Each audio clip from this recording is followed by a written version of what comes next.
Assalamualaikum warahmatullahi wabarakatuh. Perkenalkan, nama saya Nur Adha Salsabila Patuti.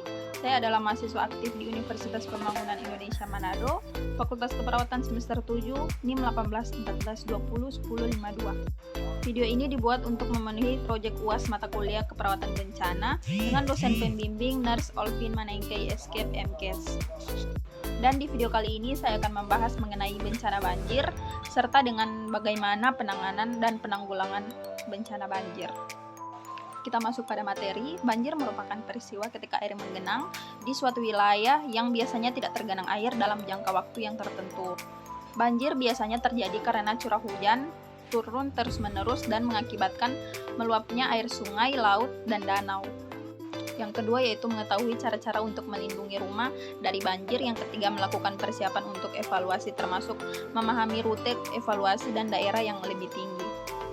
Yang berikut yaitu saat bencana. Pertama, apabila terjadi banjir, segeralah evaluasi ke tempat yang tinggi. Yang kedua, matikan semua jaringan listrik apabila ada instruksi dari pihak berwenang, jangan menyentuh alat-alat yang masih tersambung dengan listrik.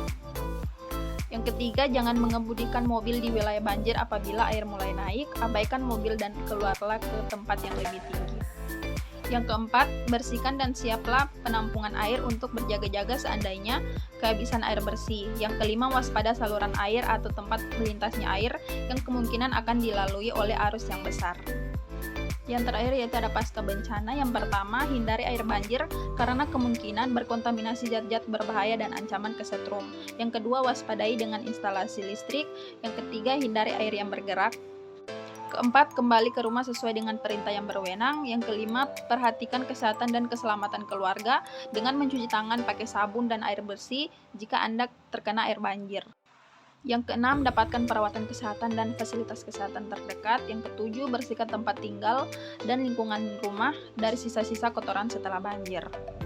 8. Lakukan pemberantasan sarang nyamuk. Baiklah, sekian dari penjelasan saya mengenai bencana banjir. Untuk itu, saya ingin mengajak kepada adik-adik yang ingin melanjutkan studi perguruan tinggi, ayo bergabung dan mendaftar di Universitas Pembangunan Indonesia Manado atau UNPI. UNPI merupakan perguruan tinggi yang berkualitas dan profesional di bidang pendidikan dalam pengasupan perawat yang tangguh dan religius.